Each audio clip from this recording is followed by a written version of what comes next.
Good morning students. बच्चों आप sound waves करते पे हाँ तो अज का साडा टॉपिक हैगा वा रेजोनेंस। रेजोनेंस देखते हैं भी आप सारा क्लीयर करन दी रेजोनेंस की हुंदा। रेजोनेंस देखियो जिद्दां आ एक हैगा pendulum. Pendulum इहदी natural frequency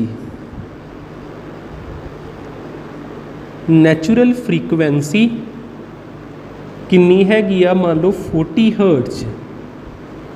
40 hertz ठीक है।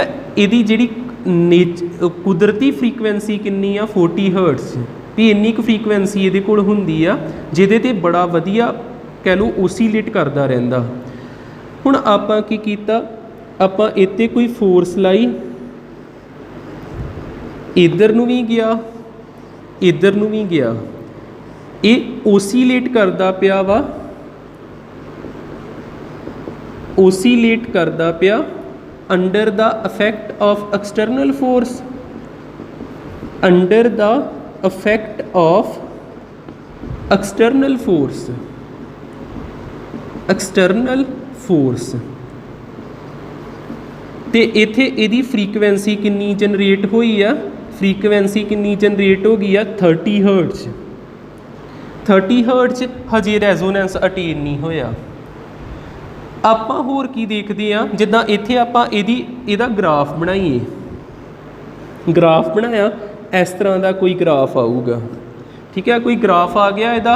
हुण आपां होर ज़्यादा इहदे ते फोर्स अपलाई कीती ते इहदी फ्रीकुएंसी जिहड़ी आ, हुण जिहड़ी फ्रीकुएंसी आपां लाउने पे आ, frequency by applied force, applied force किन्नी हो गई 30 तो वध के 40 हर्ट्ज।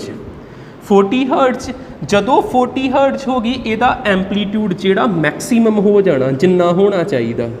तो फिर इन्हें किहड़ी कंडीशन अटेन कर लैनी आ, जदों एन हो गई नैचुरल फ्रीकुएंसी, एफ हो गई फ्रीकुएंसी अपलाइड। जदों एन एफ के बराबर आ गया उदों आपां कह दांगे किहड़ी चीज़ अटेन हो गई आ, रेजोनेंस। एक बार फिर देखियो, फिर ये चीज़ समझो।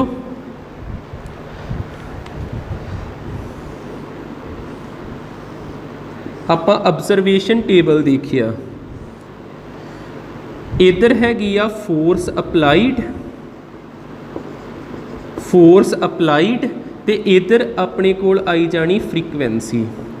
फ्रीकुएंसी आपां फोर्स अपलाई कीती 1 न्यूटन ते सानू फ्रीकुएंसी मिली 10 हर्ट्ज। ते इहदी natural frequency, natural frequency n ना डिनोट करनी, ये हैगी 40 हर्ट्ज। फिर आपां फोर्स अपलाई कीती 2 न्यूटन, सानू फ्रीकुएंसी मिली आ 20 hertz. 3 newton 30 hertz, 4 newton 40 hertz. आ वेखो 40 हर्ट्ज ते 40 हर्ट्ज सेम हो गया।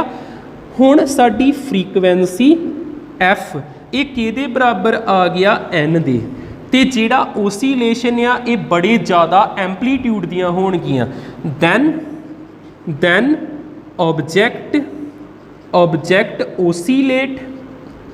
Oscillate with greater amplitude, with greater एंपलीट्यूड।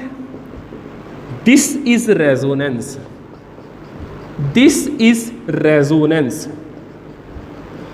इनू कहीदा आपां रेजोनेंस। जेकर ये हैगा इहदे तो वध जांदा वा 50 हर्ट्ज हो जाता, ये कंडीशन रेजोनेंस नहीं हुंदी। फिर आपां नोट दे विच की याद रखना, एन ना ते वड्डा होना चाहिए एफ नालों, एन ना ते छोटा होना चाहिए एफ नालों, एन किहदे इक्वल होना चाहिए एफ दे। जदों एन ते एफ सेम आ उन्होंने आपां कहीदा वा रेजोनेंस। एन ना ते वड्डा होवे ना एन छोटा होवे, एन एफ दे इक्वल होना चाहिए।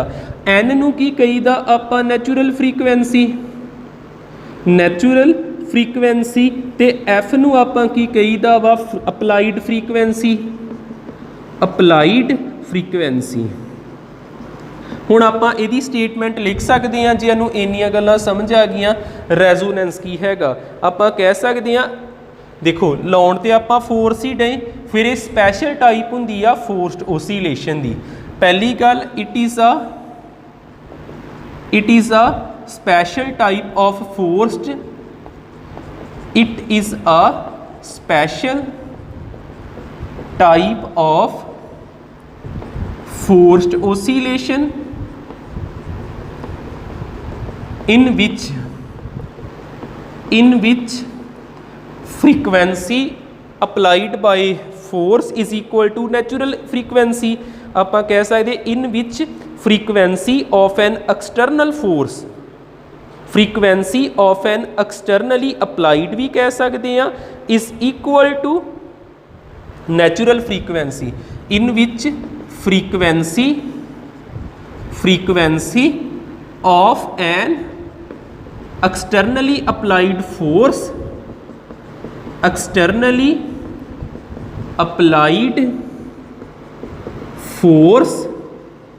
is equal to natural frequency।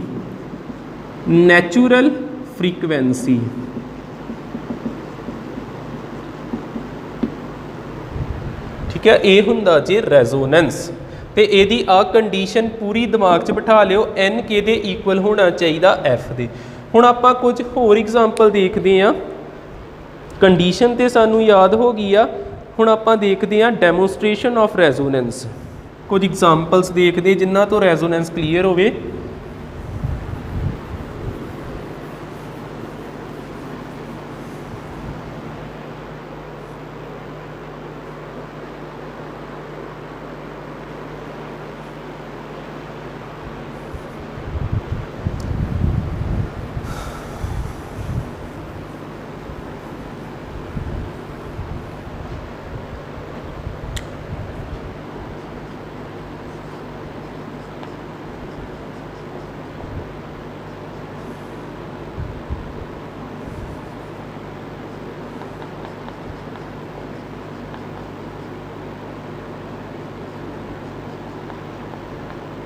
कुछ एक्सपैरीमेंट्स देख लो जिहड़े रेजोनेंस नूं पूरा क्लीयर करते हैं। जिद्दां फस्ट एक्सपैरीमेंट देखियो, जिहड़ा आपां ट्यूनिंग फॉक नूं लैके करांगे।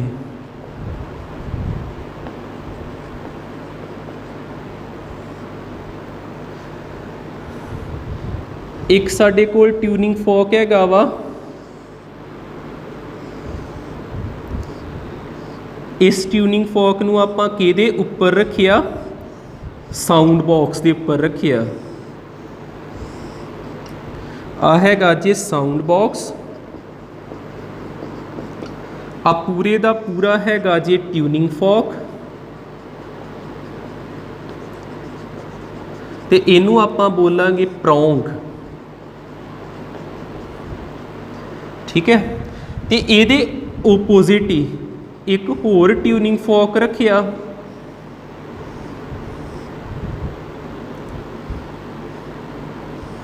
सेम उदां दा रखिया। ट्यूनिंग फॉक एक होर रखिया, इनू आपां रबड़ पैड नाल जदों हिट कीता, इनू आपां हिट करांगे। जदों आपां इनू हिट कीता ते ये वाइब्रेट करन डै पिया, इस तरह कंबन डै पिया। मान लो किन्नी फ्रीकुएंसी नाल वाइब्रेट करदा पिया वा, ये 40 हर्ट्ज नाल, 40-50 जिन्नी मर्जी लिख लो। तो यदी नैचुरल फ्रीकुएंसी भी किन्नी आ 40, तो आ है सेम शेप साइज़ तो यदी भी 40 होगी। जदों इनू हिट करीदा तो यदियां वाइब्रेशनस इत्थे पहुँच गईयां, ये वाइब्रेशन जदों इस साउंड बॉक्स विच गईयां तो इहने इनू वाइब्रेट कराता, तो ये बड़े ज़्यादा एंपलीट्यूड नाल वाइब्रेट करूगा, क्योंकि यदी फ्रीकुएंसी भी किन्नी मिल गई इनू 40 हर्ट्ज। इत्थे रेजोनेंस किन्ना हो गया वा, रेजोनेंस की हो गया, एफ के दे इक्वल आ गया एन दे। आपां इहदे विच की लिख सकते हैं, आपां क्या, if we hit prong of first tuning fork, it starts vibrating vibrating with applied frequency. It starts vibrating with applied frequency. इन्ना तो क्लीयर हो गया होना। जेकर आपां इनू हिट करते हैं ट्यूनिंग फॉक के प्रोंग नूं ते ये स्टार्ट करन डै पिया वाइब्रेट होना with applied frequency. These vibrations communicate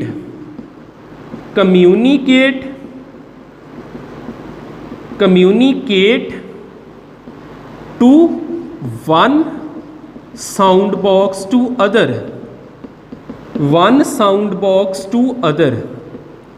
other ये ਜਿਹੜੀਆਂ ਵਾਈਬ੍ਰੇਸ਼ਨਸ ਆ ਇਹ ਕਮਿਊਨੀਕੇਟ ਕਰ ਗਈਆਂ ਤੁਰ ਪਈਆਂ ਕਿੱਧਰ ਚਲ ਗਈਆਂ ਇੱਕ ਸਾਊਂਡ ਬਾਕਸ ਤੋਂ ਦੂਜੇ ਸਾਊਂਡ ਬਾਕਸ ਵਿੱਚ। ਐਜ਼ ਆ ਰਿਜ਼ਲਟ ਇਹਦਾ ਨਤੀਜਾ ਕੀ ਨਿਕਲਿਆ? As a result second tuning folk ਜਿਹੜਾ ਵਾ second tuning folk start vibrating with high amplitude ਤੇ ਹਾਈ ਐਂਪਲੀਟਿਊਡ ਨਾਲ ਉਹੀ ਵਾਈਬ੍ਰੇਟ ਕਰਦੇ ਜਿੱਥੇ ਰੈਜ਼ੋਨੈਂਸ ਅਕਰ ਹੋ ਜੇ। that is resonance occur. क्योंकि एफ के इक्वल आ गया यदी नैचुरल फ्रीक्वेंसी दे। आपां ते इनू हिट किया ये भी वाइब्रेट करन डै पिया एदियां वाइब्रेशनस इधर कम्यूनीकेट कीतियां ते ये भी अपने आप कंबन डै पिया पर ਇਹਦਾ एंपलीट्यूड बड़ा ज़्यादा ही कारण कि ही इन्हें की अटेन कर लिया रेजोनेंस। ठीक है आपां एक दे प्रोंग नू की कीता हिट किया पहले दे प्रोंग नू ते इधर ਜਿਹੜੀਆਂ वाइब्रेशनस बनियां वो दूजे बन्ने चल गईयां ते आ अपने आप ही वाइब्रेट करन डै पिया ते इनू आपां कह दईदा वा रेजोनेंस दा हो जाना। ये आपां लैब दे विच एक्सपैरीमेंट करके वेखने। फस्ट एक्सपैरीमेंट हो गया साडा। ठीक है सैकेंड देखते हैं हुण सैकेंड दे विच की आ।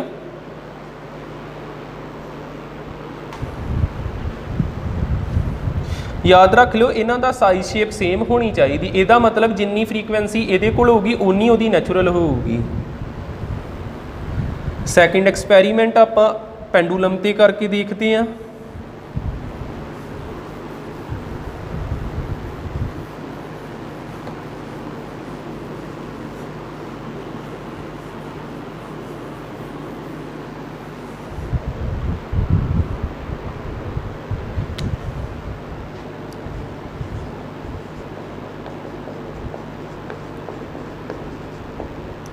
पेंडुलम ते देखियो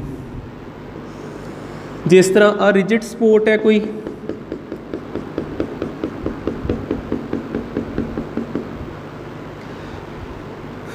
कोई स्ट्रिंग कह दें आप इनू रिजिड सपोर्ट ना कहिए जिहदे चों वाइब्रेशनस पास हो जान।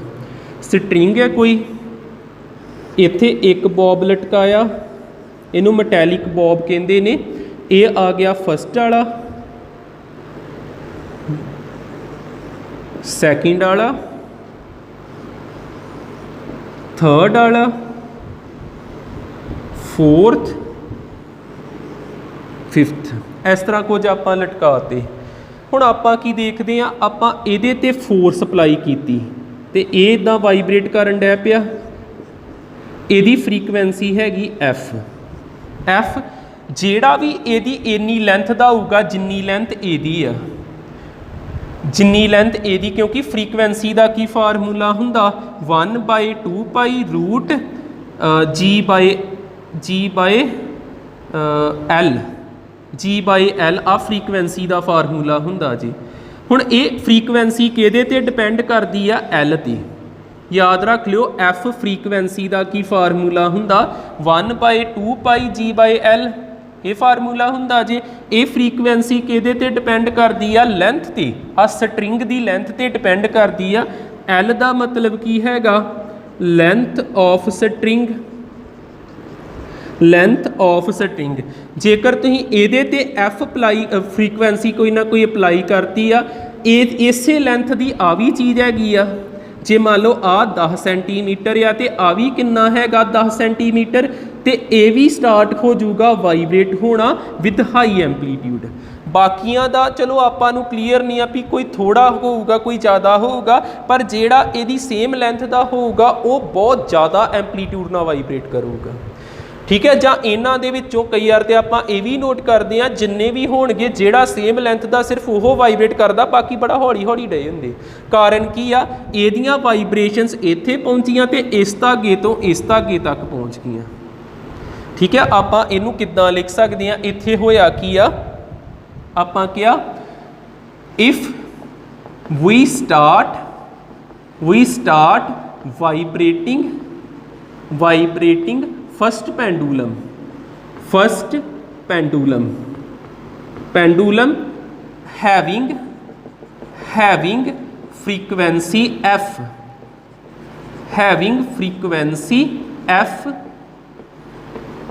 applied frequency then the pendulum having same length as first vibrating pendulum ही लिख दिना वा, having same length as first pendulum start vibrating। आपां ते इनू कराया है, अपने आप ही होण डै पिया vibrating with natural frequency, start vibrating with natural frequency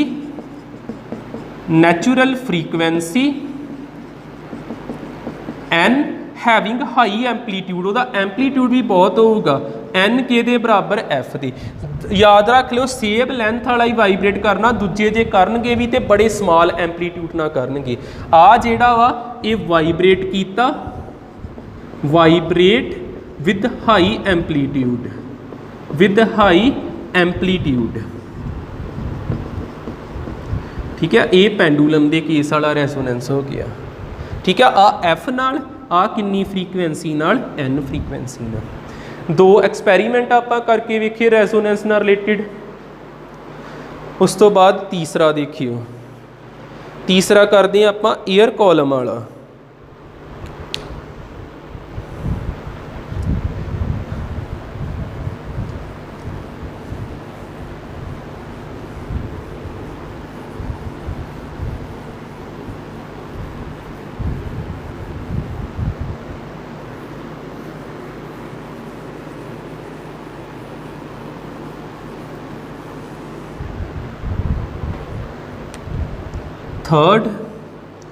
third हैगा in case of air column, in case of air column जिद्दां आ साडे कोल एक वैसल आ इथों इत्थे आपां लाया कोई कॉक जां कह लो कोई टैप जां कॉक ही लिख दिना। ठीक है, कोई कॉक कोई ढक्कन जिहा लाता आपां, इहदे विच हैगा वाटर ते उपर एयर आ। आपां की देखिया, आपां एक ट्यूनिंग फॉक लिया जिहदी नैचुरल फ्रीक्वेंसी हैगी आ 40 हर्ट्ज। आपां इनू हिट कीता, ये 40 हर्ट्ज नाल जिहड़ा वा वाइब्रेट करदा पिया, ते इनू इहदे उपर लिया के रखता, वाइब्रेट करदा पिया ना। हुण इन्नी क जगह ते जिहड़ी आ एयर दे पार्टिकल्स ने ये वाइब्रेट करन डै पे इन्हां दी, क्योंकि आ धक्का मारदा पिया, वाइब्रेशन हुंदी पई। किन्नी वाइब्रेशन नोट कीती 10 हर्ट्ज, ते आपां नूं रेजोनेंस मिलिया ही नहीं। आपां टैप ओपन कीती, पानी थोड़ा घटाता, हुण लेंथ इहदी वध गई। कारण की आ फ्रीक्वेंसी किहदे ते डिपेंड करदी आ, लेंथ ते। याद रख लियो फ्रीक्वेंसी का की फार्मूला हुंदा 1/2 पाई रूट G/L। L ते डिपेंड करदी, L चेंज करी जाओ तो फ्रीक्वेंसी वधी जानी है। ठीक है, आपां L चेंज करते पे आ फार्मूला ला के L चेंज करांगे तो फ्रीक्वेंसी मान लो किन्नी होगी 20 हर्ट्ज। ਆਪਾਂ ਹੋਰ L ਚੇਂਜ ਕੀਤਾ ਤੇ ਫ੍ਰੀਕੁਐਂਸੀ ਕਿੰਨੀ ਹੋ ਗਈ 30 ਹਰਟਜ਼, ਹੋਰ L ਚੇਂਜ ਕੀਤਾ ਤੇ ਫ੍ਰੀਕੁਐਂਸੀ ਕਿੰਨੀ ਹੋ ਗਈ 40 ਹਰਟਜ਼। ਠੀਕ ਹੈ, ਆ ਫ੍ਰੀਕੁਐਂਸੀ ਜਿਹੜੀ ਆ, ਜਿਹੜੀ ਅਪਲਾਈਡ ਫ੍ਰੀਕੁਐਂਸੀ ਤੇ ਇਹਦੀ ਨੈਚੁਰਲ ਫ੍ਰੀਕੁਐਂਸੀ ਦੇ ਬਰਾਬਰ ਆ ਗਈ ਤੇ ਆਪਾਂ ਨੂੰ ਕੀ ਮਿਲ ਗਿਆ ਰੈਜ਼ੋਨੈਂਸ। ਠੀਕ ਹੈ, ਆਪਾਂ ਕੀ ਕਵਾਂਗੇ, ਆਪਾਂ ਇੱਥੇ ਕਹਿ ਸਕਦੇ ਹਾਂ vibrating tuning fork placed at the surface of air column ਜਾਂ at air column at open side of air column ਫਿਰ ਆਪਾਂ ਕਹਿ ਦਾਂਗੇ particles of air start vibrating with natural frequency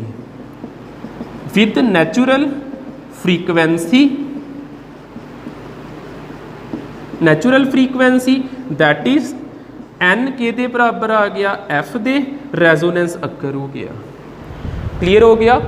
resonance ਵਿੱਚ ਕੋਈ ਪ੍ਰੋਬਲਮ ਨਹੀਂ ਰਹਿਣੀ ਚਾਹੀਦੀ, ਬਸ ਇੱਕ ਕੰਡੀਸ਼ਨ ਦਿਮਾਗ 'ਚ ਬਿਠਾ ਕੇ ਰੱਖੋ n ਨੇ f ਦੇ ਬਰਾਬਰ ਆਉਣਾ।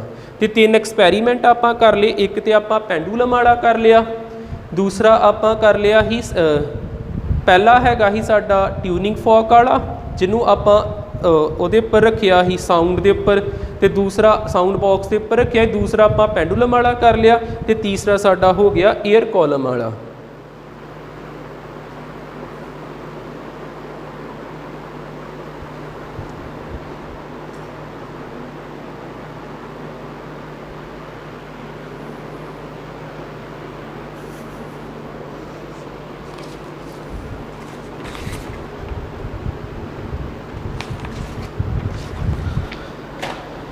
ਇੱਕ ਮੈਂ ਨੋਟ ਦੇ ਅੰਡਰ ਦੱਸਦਾ ਵਾਂ, ਜਿੱਦਾਂ ਸਾਡਾ ਅੱਗੇ ਹੈਡਿੰਗ ਹੈਗਾ ਸਮ ਐਗਜ਼ਾਮਪਲਸ ਆਫ ਰੈਜ਼ੋਨੈਂਸ।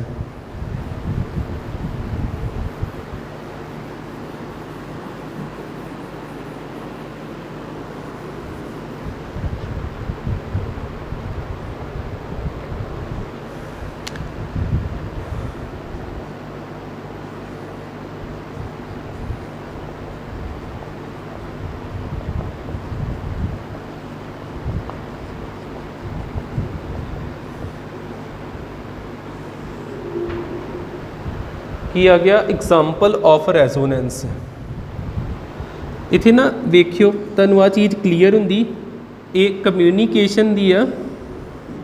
ਜਿੱਦਾਂ ਕਹਿ ਲਓ ਟੈਲੀਵਿਜ਼ਨ ਨਾਲ ਰਿਲੇਟਡ ਆ, ਇੱਧਰ ਹੈਗੀ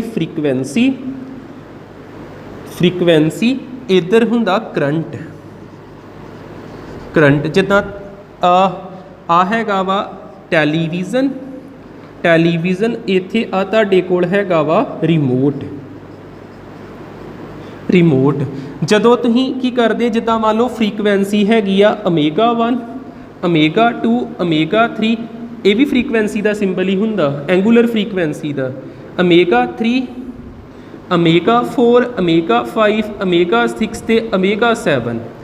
ਆ ਜਿਹੜੀ ਫ੍ਰੀਕੁਐਂਸੀ ਆ, ਇਹ ਚੈਨਲ ਹੈਗਾ ਜੇ ਮੰਨ ਲਓ GTV। ਆ ਫ੍ਰੀਕੁਐਂਸੀ ਵਾਲਾ ਚੈਨਲ ਹੈਗਾ ਕੋਈ ਸਟਾਰ ਦਾ channel, star gold, star plus, ਜਿਹੜਾ ਮਰਜ਼ੀ ਹੋਵੇ।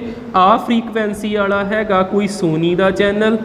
ਇਸ ਤਰ੍ਹਾਂ ਇੱਦਾਂ ਜਿੱਦਾਂ ਚੈਨਲਸ ਲਿਖ ਦਿੰਦਾ, ਇੱਥੇ PTC Z ਦੇ ਚੈਨਲ ਹੋ ਗਏ, ਜਿਹੜੇ ਵੀ ਹੈਗੇ ਆ। ਹੁਣ ਤੁਸੀਂ ਕੀ ਕੀਤਾ, ਤੁਸੀਂ ਇੱਥੇ ਚੈਨਲ ਦਾ ਬਟਨ ਪ੍ਰੈਸ ਕੀਤਾ, ਤੁਸੀਂ ਮੰਨ ਲਓ ਬਟਨ ਪ੍ਰੈਸ ਕੀਤਾ 3 ਵਾਲਾ, ਤੇ ਆ ਜਿਹੜਾ 3 ਵਾਲਾ ਨਾ, ਇਹਨੇ ਪੂਰਾ ਟੌਪ ਤੇ ਪਹੁੰਚ ਜਾਣਾ ਇਸ ਤਰ੍ਹਾਂ। ਇਹ 3 ਵਾਲੇ ਦਾ ਕਰੰਟ ਕੀ ਹੋਣਾ, ਮੈਕਸੀਮਮ। ਆ ਕਰੰਟ ਆ ਨਾ, ਕਰੰਟ ਮੈਕਸੀਮਮ, ਤੇ ਉਹ ਚੈਨਲ ਸਟਾਰਟ ਹੋ ਜਾਣਾ। ਜੇ ਤੁਸੀਂ ਬਟਨ ਪ੍ਰੈਸ ਕਰਦੇ 2 ਵਾਲਾ ਤੇ 2 ਵਾਲੇ ਦਾ ਕਰੰਟ ਮੈਕਸੀਮਮ ਹੋ ਜਾਣਾ। ਤੁਸੀਂ ਇੱਥੇ ਬਟਨ ਨੱਪਣ ਦਾ, ਬਟਨ ਨੱਪਣ ਨੂੰ ਕਹਿਣਾ ਅਪਲਾਈਡ ਫ੍ਰੀਕੁਐਂਸੀ, ਤੇ ਉਹ ਚੈਨਲ ਦੀ ਕਿਹੜੀ ਫ੍ਰੀਕੁਐਂਸੀ ਹੋ ਜਾਣੀ, ਨੈਚੁਰਲ ਫ੍ਰੀਕੁਐਂਸੀ।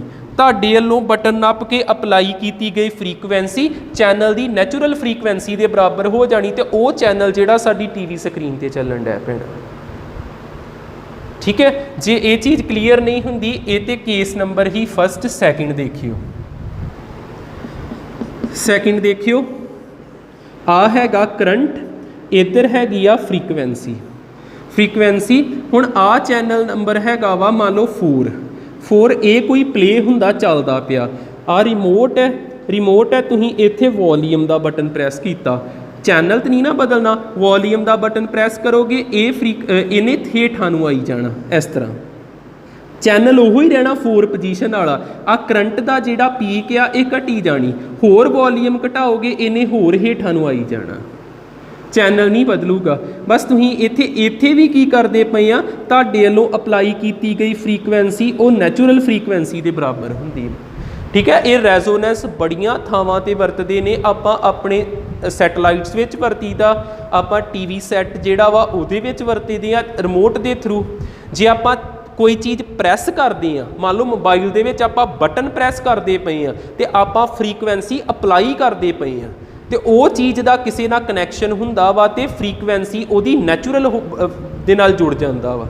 आपां बटन अप्लाई कीता, प्रैस किया, फ्रीकुएंसी अप्लाई तो उस चैनल की नैचुरल फ्रीकुएंसी के बराबर होगी।